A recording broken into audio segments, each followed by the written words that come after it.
corgis are the Queen's favourite breed, but they're not so fashionable anymore, and the Kennel Club has put them on the endangered list. But what's not in danger are the family's love of dogs. The royal family for generations have loved dogs and have had many, many of them. Queen Victoria was the one who started it really, and she was one of the first people who made domesticated dogs popular. She brought across from Germany a Dachshund, but she was the first person to import a Dachshund into Britain. She had over 100 dogs of different breeds during her lifetime.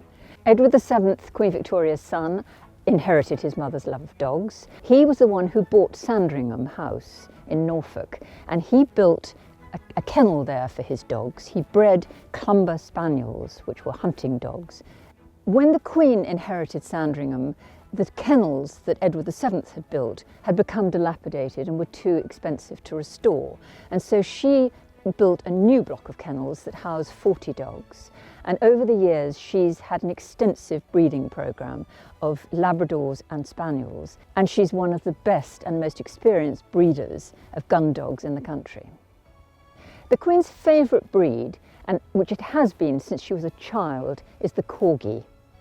She first encountered a corgi when she was 7 years old, and she was playing with neighbours in their house in London who had a corgi puppy, and she pleaded with her father to give her a corgi.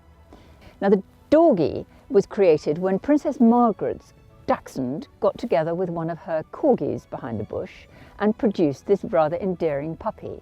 She liked the result so much that she carried on producing this crossbreed. Sandringham is the place for animals really, because she also has racing pigeons at Sandringham. I mean, again, this is something that people don't generally know about the Queen. And she also has budgerigars that she's had since she was a child, and she now has over 100 in an aviary at Windsor. All of the Queen's children have dogs.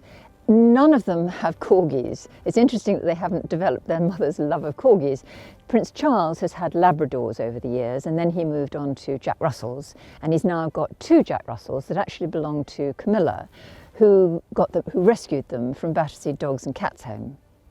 Princess Anne actually has a criminal record on account of her passion for dogs. One of her dogs, a bull terrier, was passionate about moving wheels and ran after a child who was on a bicycle, squealing and shouting on a bicycle, and going after the wheel, unfortunately got the child and bit him.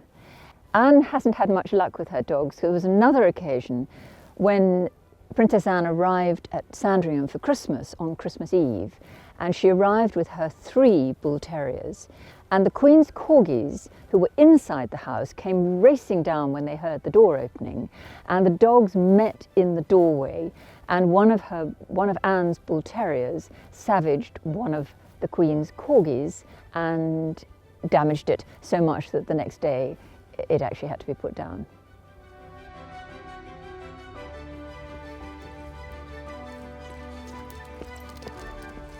The corgis are all house dogs, and they all have their own baskets, raised from the floor so as not to be drafty, and they are fed on a wonderful diet of meat that is hunted on the royal estates. So they'll have rabbits, deer, whatever's going.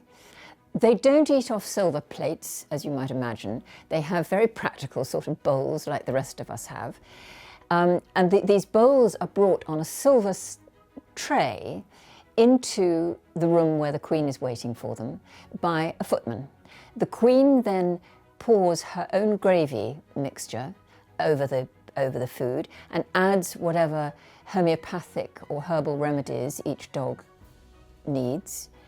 And she then gets them all sitting in a semicircle around her. These are in the days when she had many dogs. She had up to 10 at one time.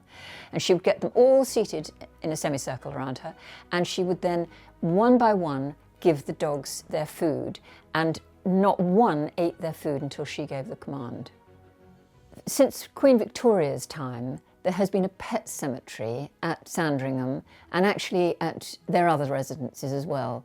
Each dog gets a plaque on the wall or a gravestone engraved invariably with the name of the dog, the date of its life and death, and faithful companion to the Queen.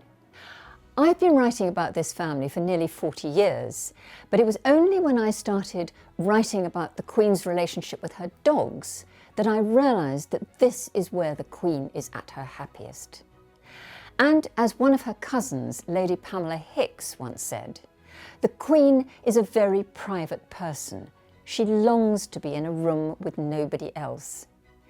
And if she has to choose between the dogs, the horses and friends, there is no doubt which one she would choose.